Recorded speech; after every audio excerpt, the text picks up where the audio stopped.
Hiya, so today I thought I'd share some tips from our first few weeks of the No Spend Challenge. I'd say we're probably about day 20, 22 into it, and we've definitely learned a lot. So tip number one is, if you are doing a No Spend Challenge, focus on your why. So why are you doing it? You wouldn't just choose to stop living the way you've lived and been happy for however many years. So for us, our why is we don't really like how we've got into being consumers, how we just have a throwaway culture, even though I thought we were quite good because obviously mini smallholder, we make everything ourselves. Any of you seen some of my other videos? I do pegloom weaving, rugs, all of that, but we are still quite throwaway. So I think we are as a society becoming more aware of that, but I think we all have an individual responsibility to look at what we do. Alongside that is that like mindless eating, mindless purchasing, mindless throwing away of rubbish. So that's why we really wanted to do it. A lot of people that I've been talking to since starting the challenge, their why is very much emergency fund, paying off debts, getting on top of their mortgage, paying off student loan, and that actually are sort of conversations that we're now having. So actually, yeah, I think we've all got similar whys. And it could be that you're saving up for a big ticket item, a wedding or a new baby, all of that sort of thing. And these are just simple habits to get into. So we're trying to make it as pain-free as possible, which leads me on to tip 2. If you haven't already had a look at the website, minismallholder.com, and if you haven't subscribed already, subscribe and hit the bell so that you get notification. But we're doing it at tiers, so I haven't entered hard and fast. I haven't gone, right, I'm no longer going to be travelling in my car, I'm going to sell it, I'm going to start living in a mud hut and hopefully survive in the middle of British springtime, which is quite wet and miserable. Instead, what we've done is tier 1 is things that are quite simple, like no haircuts, no makeup, things like that. And then tier 2, we're including all sorts of other things like no eating out, no drinks, things like that. So whatever your tiers look like. Tier 3 is reduced costs of transport, and at the moment I work in the city quite far away, but in a couple of weeks time I'm going to be 2 miles away from home. So this weekend we're going to walk it for the first time to see how friendly that is. So that's my tip number 2. Tip number 3, prepare.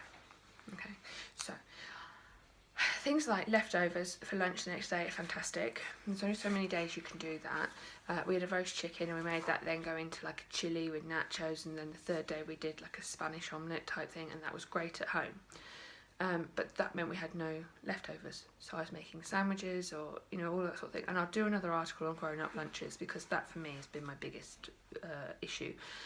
But be prepared to, I don't want to say the F word, so we're not saying fail. Be prepared to adjust your expectations. So I know for a fact that if I was to pop into the local supermarket to get one of their meal deals on sandwiches, crisps and a drink, A, I wouldn't need the drink because I've got drinks at work. B, probably wouldn't need the crisps because that's adding calories. And C, the sandwiches are going to cost sort of 10, 20 times what it would cost me to make them. But I also know I'm not going to be spending £3.50 on the meal deal. I'll buy a couple of something else, and that will add up to over £5. So that's my everyday. So what I've done instead, I've got myself some cheat packed lunches for when the night before is just too hectic, and you'll know when those are. If it's like swimming or kids have got ballet or you're going volunteering or you've got a club that night, you are not going to come home and want to make sandwiches or pack lunch for the next day. And if you don't have leftovers, you don't want to screw yourself over, okay? So make sure you've got in your cupboard plenty of those sort of things that you add hot water to make a pasta type dish, or there's all sorts of different things you can get. Then fine, they might be more expensive than making sandwiches, but they're not more expensive than going out and buying a meal deal and everything else. So that's my tip number 3. Do not screw yourself over. If you need to have frozen chips in the freezer, have frozen chips in the freezer. Okay, so then this ties in with number 4 as well. Be realistic. So if you decide to go in at tier number 3, which is no transport costs, and cut your electric bill because you've decided you're going to read by candlelight from now on and only library books that are on loan, you're not being realistic, and it's a bit like a crash diet. You'll probably see some success for the first couple of weeks, and then after that you'll go back to your old ways. That's okay. You're just not being realistic. So some of the things that we've learned about being realistic would be the transport costs at the moment. I know it's going to cost something to get to work. I can't give up my job to not spend money. That's counterproductive. So that's fine, we know that. Now, number 5, pace yourself. So this builds in with it. So at the moment it's realistic for me to include transport costs, but would I, after I've done my first walk to work next weekend, or this weekend, am I thinking that that's unrealistic to do 2 times a week, then build up maybe to 3 or 4 times a week? Maybe look at riding a bike. I can do that, I can do it. But it could be that you decide that it's something you incorporate 1 day a week and then build it in to become more of a regular habit. So pace yourself, because the last thing you want to do is have burnout and then do a splurge, which is what I've heard a lot of people are doing. Touch wood, so far we haven't, but I'm not putting that completely past me. So number 6, right, top tip number 6. I thought we'd shared our no spend challenge to the point where I actually did a BBC Radio 4 interview for you and yours a couple of weeks ago.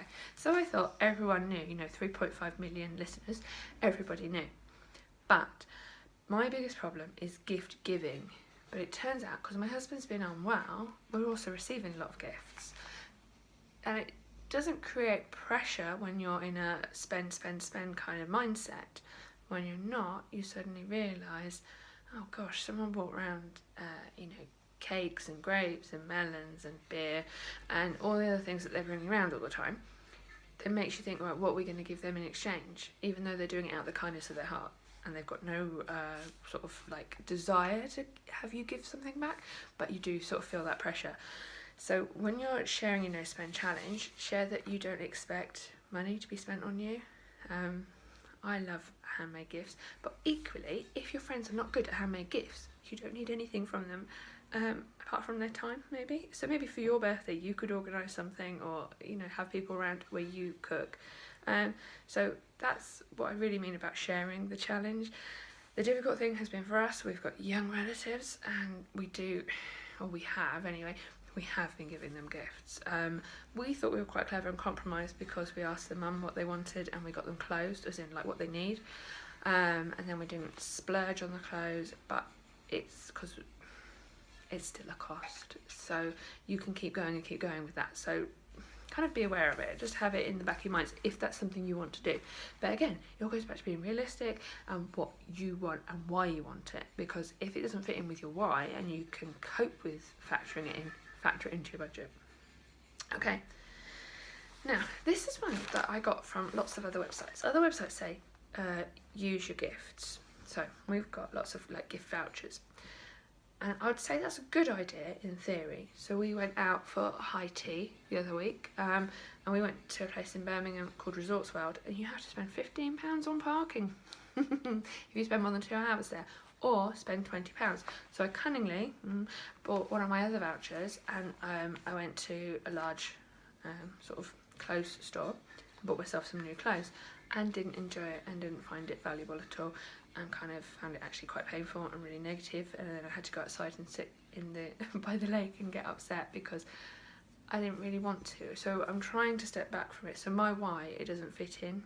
It might do for yours. So you might need new clothes for work, and it is sad to say use a voucher, but if it fits in with your why and gets you to your ultimate goal, do it. Give yourself a break, remember? Be kind to yourself is the very last tip, so I won't say that yet. Okay, so number 8, get friends on board. So all those friends that you normally meet up at a restaurant for drinks after work or any of those things. Okay, so this is really hard. This has been a challenge. We've had friends around that normally we'd do a takeaway for, or we'd all order a takeaway and everyone would sort of chip in 20 quid.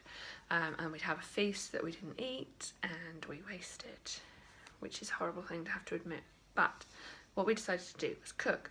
Very fussy eaters, it turns out. So we made homemade burgers. My husband made homemade burgers one-handed, so even though he's still broken from the motorcycle accident, he did okay. But he said the shopping for it cost £18 anyway, so we may as well have just had a takeaway.